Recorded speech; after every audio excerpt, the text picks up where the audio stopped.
Tenemos con nosotros a Alessandra Vita, una amiga, colega, compañera que nos hace mucha ilusión que esté en esta semana de la traducción freelance contándonos cosas porque hace tiempo que queríamos hablar con ella y bueno, pues es un placer. Hola Alessandra, ¿cómo estás? Hola Fernando, hola Ruth, ¿qué tal? Gracias por invitarme. Un Oye, placer. muy contentos de estar aquí, de que estés con nosotros y hayas aceptado esta invitación para charlar sobre clientes, sobre cómo conseguir clientes, que es lo que estamos hablando en esta semana de la traducción freelance. Pero antes de que nos zambullamos en el tema, cuéntanos un poco, para quienes no te conozcan tanto, aunque eres una persona muy conocida en el mundo de Internet, las redes y en nuestra profesión, sobre todo en España principalmente, pero fuera de España, cuéntanos quién es Alessandra Vita, a qué se dedica, dónde vives, qué servicios prestas, cuéntanos un poco. Sí, bueno, yo ante todo me suelo definir un poco itañola en el sentido de que viví en Italia hasta terminar el bachillerato y luego ya me vine a España, donde cursé la carrera de traducción e interpretación en Madrid y luego me especialicé con un máster de interpretación de conferencias en Valencia. Estoy afincada en Alicante y me dedico a la traducción, a la interpretación y luego tengo una empresa que se llama Specialized Translators y también me dedico un poco a la parte de gestión de proyectos con los clientes y trabajo con inglés, alemán, español e italiano. Qué Qué interesante, bueno. me encanta eso de Itañola. Sí. Buenísimo. Alessandra, y cuéntanos, ¿a qué tipo de clientes ayudas normalmente? Pues sobre todo son empresas, te diría, de tamaño medio grande. Son empresas que suelen valorar un trabajo bien hecho, una especialidad del traductor. No suelen buscar la oferta más barata, porque normalmente cuando son esos clientes que dicen, bueno, te llamo luego si acaso que voy a pedir más presupuesto, ya sé que no vuelven. O sea, eso no es el tipo de cliente que busco, no va a Total. salir. O en esta zona hay muchos británicos, ya lo sabéis, entonces el inglés de turno que le duele la cabeza, que tiene que ir al médico y pide un intérprete, tampoco es mi público objetivo. No le voy a decir que no a secas, pero ya sé cuando le digo el precio que no va a salir, no es el tipo de cliente que estoy buscando. Y tampoco el estudiante que tiene una tesina de 100 hojas para el grado, no es el tipo de cliente que me va a decir que sí. Raro sería que me lo dijera, ¿no? Me sorprendería. Y entonces son esas empresas que valoran mucho un servicio, que normalmente tienen los recursos para poderlo pagar y que valoran el profesional que hay detrás, los profesionales en este caso. Claro, Qué totalmente interesante. de acuerdo. Además que está súper bien que tengas muy bien definido tu cliente ideal, que esta es una de las claves, creo, para hacer una buena cartera de clientes y vender bien. Luego nos hablarás un poco más de eso. Pero cuéntanos también, nos interesa esa parte de, bueno, pensamos que tú empezarías como freelance, intérprete freelance y demás, y luego fuiste haciendo el tránsito o creando tu empresa. ¿Cómo fue ese proceso y por qué llegaste a crear una agencia? Cuéntanos. Bueno, yo empecé en Alemania, donde es tan fácil darse de alta como autónomo, que de hecho hice el papeleo y no sabía que equivalía exactamente a ser autónomo. O sea, es tan fácil como eso. Y luego nada, luego seguí en España, donde ya sabes que darse de alta como autónomo conlleva eso al menos ahora con la tarifa plana es muy sencillo, en aquella época no lo era tanto, pero vamos, que empecé como autónoma aquí en España, coordinando proyectos más tarde, cuando había clientes míos que me decían, Alessandra, ¿por casualidad conoces a un traductor que sepa de esto especializado de francés o de alemán? Entonces yo, como tengo una red de compañeros, pues le decía, mira, no te preocupes, te lo puedo gestionar yo con este compañero. Y el compañero pues hacía el trabajo y yo se lo facturaba. Aquí, bueno, luego podemos abrir, si queréis, el pequeño paréntesis del valor del intermediario, porque es un término, lo de la agencia. Yo, de hecho, siempre digo que la mía es una empresa de traducción porque no me gusta que Mm, se parezca a lo de la típica agencia que hay en España o en Italia, porque yo creo que un intermediario da mucho valor añadido siempre y cuando no regatee, trate bien a los compañeros, que yo ante todo me considero traductora e intérprete y trato a los compañeros como me gustaría que me trataran a mí. No, no soy de esas que el primero que me envía la tarifa más barata se lo lleva, todo lo contrario.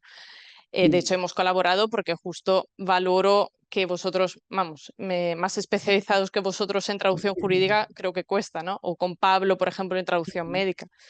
Entonces yo creo que el intermediario sí que puede dar un valor añadido tanto a los compañeros, porque les hace más fácil la vida, te pagan enseguida, pues no está mal, ¿no? A mí también me gustaría que fuera así.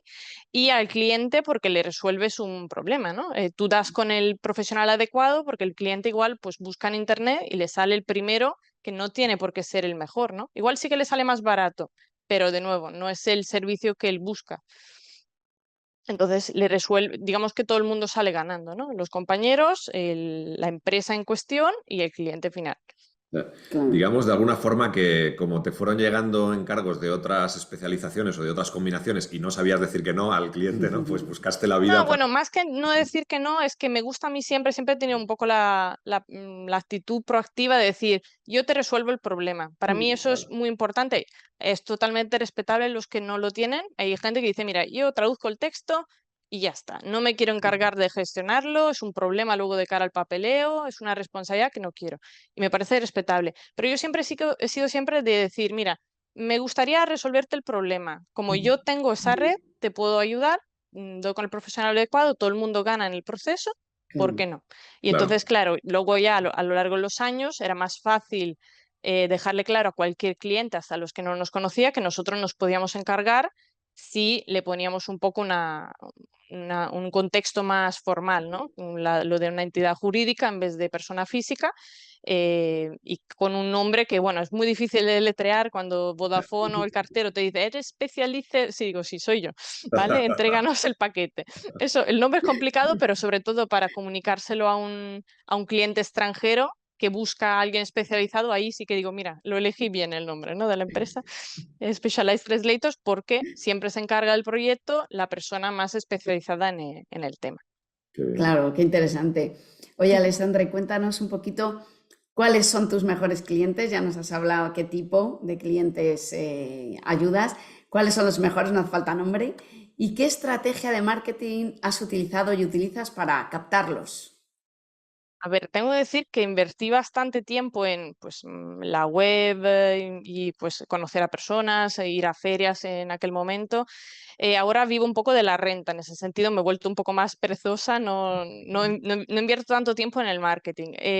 Ahora básicamente los clientes llegan o bien por recomendaciones, que sea de compañeros, personas que conozco o que conocen mis compañeros directamente, o de la web.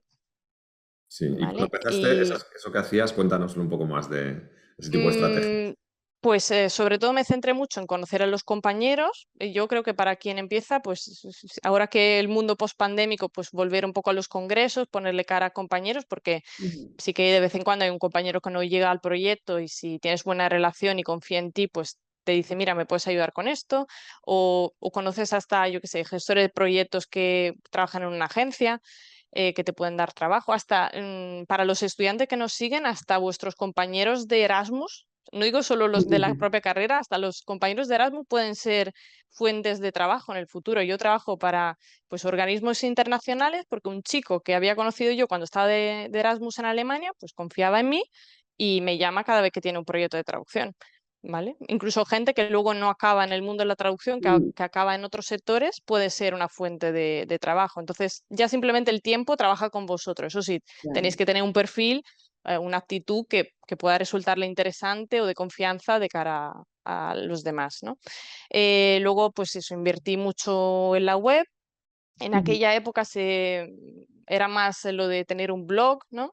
Ahora no se lleva tanto. Bueno, vosotros no paráis de compartir contenido súper interesante, pero digamos que eso lo he dejado un poco ahí en stand-by, no tengo tiempo para todo. Y también iba a alguna feria especializada, por ejemplo, yo me dedico bastante al marketing, pues, sobre todo temas de Big Data, pues hay ferias especializadas donde uno puede encontrar clientes que ya conoces o conocer a nuevos. Está genial que te presenten para que no vayas ahí Claro. de forma un poco así invasiva y decirle, oye, mira, soy traductora, no sé qué. Siempre tienes que intentar resolver el problema que tiene el cliente, encontrar una forma que no le parezca muy insistente, ¿no? Ujú. Ujú. Qué interesante. El enfoque este de orientarse al problema nos parece clave. De hecho, ya lo hemos comentado Totalmente. que varias veces en el Club de los Grandes Traductores y en la primera sesión VIP de esta semana, que enfocarse a resolver problemas es clave. Y Alessandra, ¿tú dirías que es más fácil encontrar clientes siendo freelance o teniendo una agencia? ¿Cómo lo ves? O una empresa de traducciones. ¿Cómo ves esta parte? A ver, depende. Normalmente las agencias siempre dicen, no queremos agencias. Entonces, a menos que te dediques a buscar un trabajo para una agencia en concreto, en ese caso es más fácil ser autónomo, pero si no, yo te diría que al menos de cara a los clientes a los que me dirijo yo, es más fácil siendo empresa, porque entienden que ya hay un trabajo de calidad, o sea, hay como pasos de calidad que tienes cubierto, no solo la traducción, sino la revisión, control de calidad adicional, hasta puedes ofrecer más servicios, que eso, a ver, por poder puedes encontrar un autónomo que te consiga todo eso, pero más complicado, ¿no? Si, por ejemplo, buscas una empresa dedicada al marketing y tú le dices que le haces también la optimización para SEO, cosas de ese tipo que igual un único autónomo es complicado que te haga, ¿no? Pues en ese caso el cliente ya sabe que tú lo puedes gestionar. O la maquetación. ¿Cuántos traductores conocéis que pueden hacer traducción? Luego le gestionan la revisión, le Mm, hacen la optimización para SEO, le hacen la maquetación, o sea, complicado, ¿no? En varios idiomas. Mientras que una empresa te lo puede gestionar y es un problema menos que tiene el cliente. No claro. recibe 400 facturas, no tiene que enviar 800 correos. ¿Es más caro? Sí, pero le ha resuelto un problema al cliente que prefiere trabajar en lo suyo en vez de dedicarse a gestionar proyectos de traducción. Claro, El tipo de cliente que a ti te gusta, ¿no? Que es la empresa a la que le das una sí. solución global y le quitas un Ujú. problema, ese se encuentra mejor como empresa. Claro, claro. Sí, sí, lógico, tiene sentido porque además lo que comenta Alessandra, de una única vez están solucionados, digamos, de manera general todo el proceso de la traducción, la maquetación, todo. Claro, o por ejemplo, se ve mucho la diferencia en interpretación. En mi caso, yo creo que tener un intérprete que gestiona un servicio de interpretación, sobre todo en el aspecto legal, es clave porque en interpretación pueden fallar tantas cosas que si lo Mm, gestiona el típico, hasta un gestor de proyectos de la agencia X en España, es que como no saben todo lo que puede fallar y no claro. tienen un contrato, un presupuesto bien hecho con todas las cláusulas para defenderte ante ese escenario, Ujú.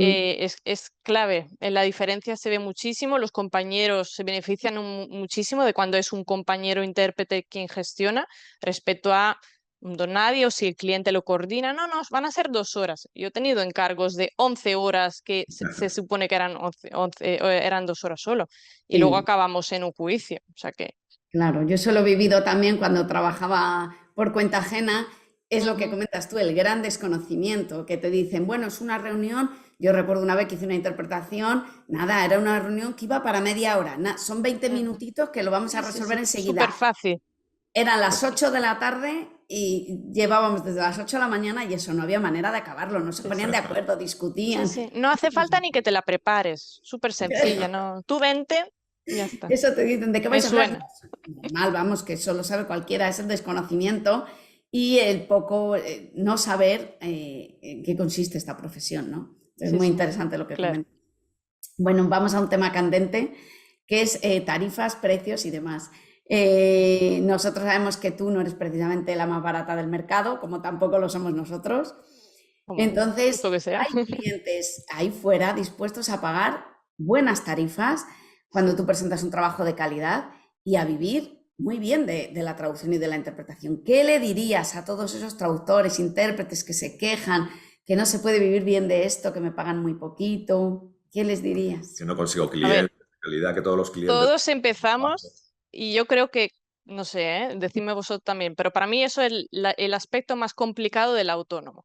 Yo empecé con una estrategia absurda que es empezar con tarifas altas, ni siquiera medianas, tarifas altas. Y la verdad es que no me hacía falta el dinero porque, bueno, tenía muchas cosas en aquella época, pero sí que cuando te dicen no, tras no, tras no, tras no respuesta, no, no, no, duele. Entonces, yo creo que con mi propia experiencia puedo decir que esa es la parte más dura. Tienes que mirarlo como un maratón, no como una carrera de 100 metros, sin duda. Tienes que tener, en mi opinión, ahorros o alguien que te pueda ayudar para poder decir que no. O decir que sí, pero con una tarifa mayor, ¿vale? Con tus términos, decir que sí, pero no bajar las tarifas porque es que si no luego no sales de ahí y está muy bien cobrar X como si fuera la paga semanal cuando estás en casa de tus padres, pero luego llega un momento en que creo que te quieres emancipar, quieres pagar una casa, quieres un Claro. coche, quieres poder irte de vacaciones, ¿no? Y eso es inviable, sobre todo ahora que está llegando la traducción, bueno, la postedición. Ujú. Y bueno, las agencias, yo lo que estoy viendo es una inversión, es una tendencia a la baja impresionante, ¿no? Te llegan a esas tarifas que antes estaban, hasta agencias que antes estaban, bueno, medio decentes, ahora te llegan a ofertas de 4 céntimos, de 3 céntimos, que dices, habrá siempre alguien más barato que vosotros. Ujú. Entonces, si apuesta por eso, es que no va a salir muy rentable y no creo que queden traductores durante mucho tiempo con ese perfil. La clave para mí es especializarse, entender que no todo el mundo puede ser tu cliente. El tío que va a Benidorm al médico no va a ser mi cliente. El estudiante que quiere la tesina traducida al italiano por 50 euros mañana no va a ser mi cliente. Y es normal. O sea, yo tengo que Ujú. entender que ese no es mi cliente, que me va a decir que no y que no pasa nada, no pasa nada. Ujú. Si yo quiero un bolso, siempre hago la metáfora de la comparación con la moda, porque creo que es más visual, porque nosotros mismos decimos, bueno, si es una palabra traducida, es lo mismo, ¿no? ¿Por qué esta cuesta 30 céntimos o esta cuesta 5? Pues porque el producto que hay es distinto. Si yo voy a una tienda de Prada, sí, tienen un bolso. ¿Por qué cuesta 1.500 euros en vez de 30 de Zara? No podemos ser Zara y Prada, o sea, tenemos que elegir. Ujú. Entonces, como lo hacen ellos o lo hace pues un fabricante de coches, pues un Mercedes no es lo mismo que un Fiat. Tú tienes que elegir si quieres ser un Fiat o un Mercedes, y si eres un Mercedes, no te puede sorprender si la persona que se compraría un Fiat usado con 50.000 kilómetros a 3.000 euros no te lo quiere pagar. Es que es normal. Claro, sí, sí, nosotros Claro. estamos totalmente de Cuesta acuerdo. entenderlo, pero Aparte de que tú te tienes que sentir valorado por el trabajo que haces, porque si claro, no es muy frustrante. No claro. decimos que hay que empezar con tarifas muy altas, es normal que al principio se empiece un poquito más relajado la cosa, pero bueno, luego hay que ir valorando tu trabajo y hay que saber que es que hay clientes ahí fuera que están dispuestos a pagarlo y que no tenemos que tener miedo de pedirlo, porque es un trabajo de calidad y al igual que se pagan por otros productos y servicios, pues este es uno más y hay que nosotros mismos nos lo tenemos que creer también. Claro, es Claro. verdad. En la parte esa que tú comentas de entrenamiento psicológico, de aceptar el no, es fundamental. Lleva Porque, tiempo, eso no hay una píldora mágica que en 2 días lo Mm. aprendas. Es cuestión de decir, vale, no, no, no, y al final pues algo sale y dices, bueno, igual me centro en lo positivo y poco a poco van saliendo clientes. En todo caso, hay truquillos para que lo que dices tú de las tarifas que al principio son más bajas, es normal. A ver, no es, no, Mm. es normal que uno tienda a cobrar menos al principio que cuando tienes 30 años de experiencia, pero con eso no quiero decir que sea correcto cobrar menos, porque si adoptas una tarifa al menos mediana de mercado, lo que puedes hacer es decir, vale, yo igual todavía no me merezco este nivel, pero puedo pagarle de esa tarifa, puedo poner una tarifa alta y le pago, pues yo qué sé, 3 céntimos a vosotros, a Fernando y a Ruth, para que me la reviséis. Ujú. Porque yo todavía no soy muy bueno traduciendo contratos, pero te digo, mira, te voy a cobrar, yo qué sé, 10 céntimos y yo me quedo con 6 y si está muy mal, pues vosotros con 4. Yo creo que es Ujú. un trato que vosotros aceptaríais. El cliente tiene una traducción de buena calidad, el traductor novato empieza con 6 céntimos, que tampoco es el fin del mundo, y que yo creo que de nuevo todo el mundo gana. No siempre se puede hacer, pero cuando hay forma, Ujú. ¿por qué no? Sí, sí. claro, interesante. Muy buena estrategia la de colaborar. También lo hemos hablado aquí en la Semana de la Traducción y Mm. muchas veces en el club, colaborar con colegas, con compañeros. Nos has mencionado un poco también al principio de esta charla que, bueno, pues cómo buscas a los traductores para tu empresa de traducciones, cómo Ujú. buscas a la gente. Pero ¿nos puedes dar algún detalle más de cómo seleccionáis a traductores para los proyectos? ¿Tienes alguna técnica para buscarles, estrategia? Cuéntanos. Para mí la clave es la confianza, o sea, saber que yo me puedo quedar tranquila durante todo el proceso de la traducción, que esa persona no me va a fallar, que el cliente va a tener una traducción impecable, para mí es la clave. Entonces, cuando os mando un texto a vosotros, sé que me puedo relajar porque, vamos, ni lo tengo que mirar porque va a estar impecable. Eso es lo que busca un gestor de proyectos siempre, creo. Bueno, también hay otros que buscan el precio más barato, pero bueno, eso en mi caso es la confianza de saber que la traducción esté impecable. Dicho esto, para mí es muy importante para reducir los riesgos ir a través de recomendaciones o personas, en el mejor de los casos, que conozca yo. Entonces, si yo sé que vosotros sois los mejores en traducción jurídica, pues vosotros.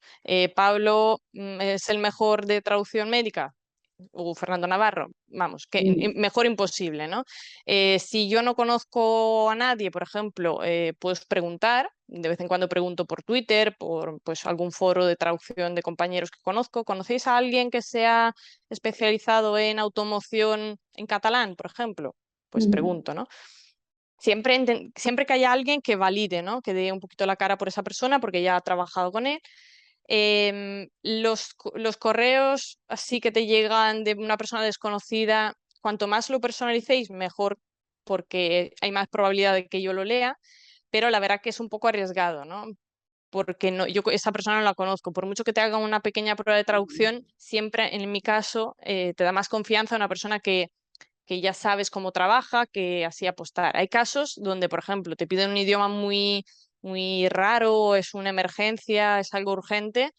Yo también debo buscar, yo que sé, en Proz, por ejemplo, si me busco un traductor de checo, italiano para mañana en Dublín, pues a través de las recomendaciones no llego muy lejos. Entonces llega un momento donde ya sí que tienes que mirar el currículum y decir, vale, esta persona me convence o no. Igual, por ejemplo, en ese caso hablaría con el italiano para ver qué tal el italiano, si no es nativo, ¿no? Aplicar todos los filtros posibles para ver si ese servicio lo puedes prestar con tranquilidad o no. Y si no me fío, pues no lo ofrezco. Claro, qué importante, Alessandra, eso que comentas de la especialización, que lo hemos dicho nosotros muchísimas veces. Cuanto más especializado estés y más acotado esté tu nicho de trabajo, más fácil será que una empresa de traducción o que una agencia se acuerde de ti.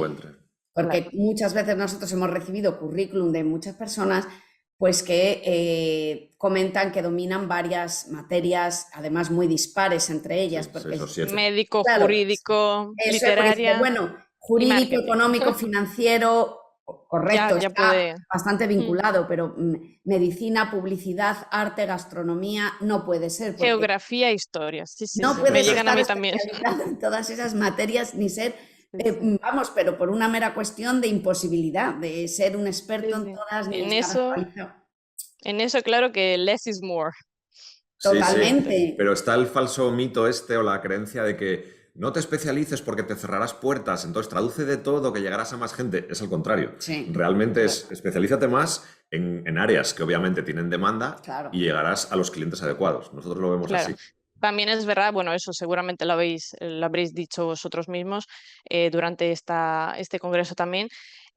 También es verdad que la especialidad, lo que siempre se suele decir, a veces te elige a ti. Yo, por ejemplo, no es que me hice un curso de Big Data porque yo quería ser especialista en Big Data. Fue un poco, me empezó a salir trabajo de eso y como traducía a diario sobre el tema, Claro. pues al final te acabas especializando y pues tengo la suerte además de que pues, personas en mi entorno trabajan en ese ámbito, con lo cual mejor imposible porque puedes hacer una traducción, una revisión eh, con la jerga correcta y en caso de duda preguntarle a un experto. Y eso, si el cliente lo sabe, lo valora mucho y sí que está dispuesto a pagarte más que un traductor cualquiera que de Big Data no sabe y el primer término que encuentra en Internet pues ni lo cuestiona porque dice, bueno, si lo pone aquí, pues eso será, ¿no? Pues no, porque hay veces que en italiano, por ejemplo, lo dejan todo en inglés y eso, si no hablas con alguien del sector, si tú no estás especializado, no lo sabes. Claro. Buscas solo un resultado cualquiera en Google. Bueno, vosotros lo sabréis más porque en textos jurídicos hay un mismo término jurídico especializado se puede traducir de 20.000 formas distintas según el tipo de texto, ¿no? Según el ámbito. Totalmente. Pues en traducción jurídica hay más repercusión aún. Sí.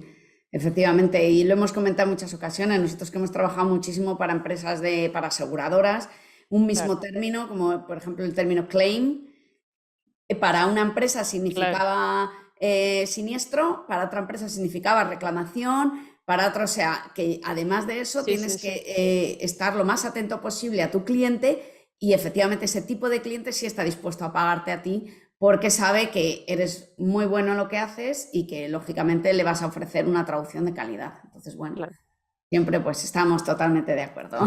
Alessandra, me encanta. La filosofía es la misma. Sí, sí. Bueno, para terminar, a ver si nos puedes decir qué claves crees tú que son importantes para encontrar esos clientes de calidad, esos clientes que están dispuestos a pagar ese plus, digamos, y que nos permite vivir muy bien de esta profesión. Resúmenoslo porque ya nos habéis dicho muchas. Sí, bueno, eso es un poco un resumen de lo que ya hemos hablado. Ya nos has dicho mucho, pero bueno. De nuevo, especializarse porque eso es lo único que te permite cobrar muy bien y distinguirte de los demás.